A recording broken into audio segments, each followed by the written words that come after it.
There is a AV person who's been trying to get my slides together. It's a Prezi, but he can't.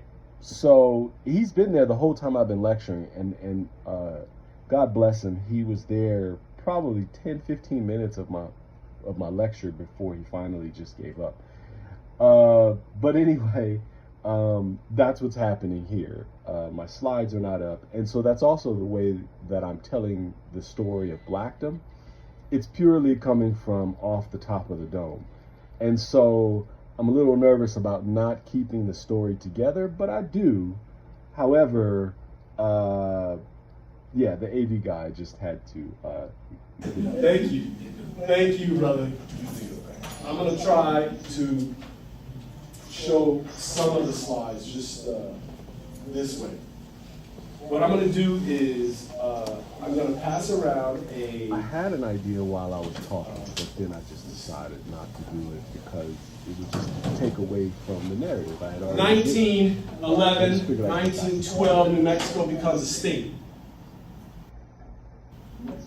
New Mexico becomes a state. And a federal judge, William H. Pope,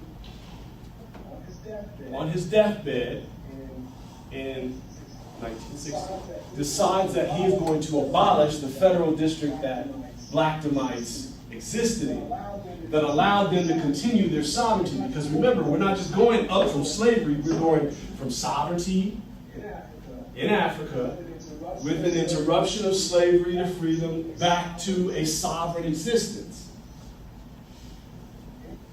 Any questions or thoughts? Because now, when I talk about sovereignty for Black folks in particular, academics can get very peculiar in what sovereignty means. For Black people, under the conditions of American Blackness, they saw the full spectrum of freedom and decided to go beyond that freedom. Well, what's beyond that freedom is exploring God's sovereignty, okay? God's sovereignty is something that can't be given to you by the state. So in God's sovereignty, the only rules are, well, not the only rules, but let's just say the foundational rules are about sowing and reaping. So that's where homesteading and building a town based on agriculture becomes important about this time.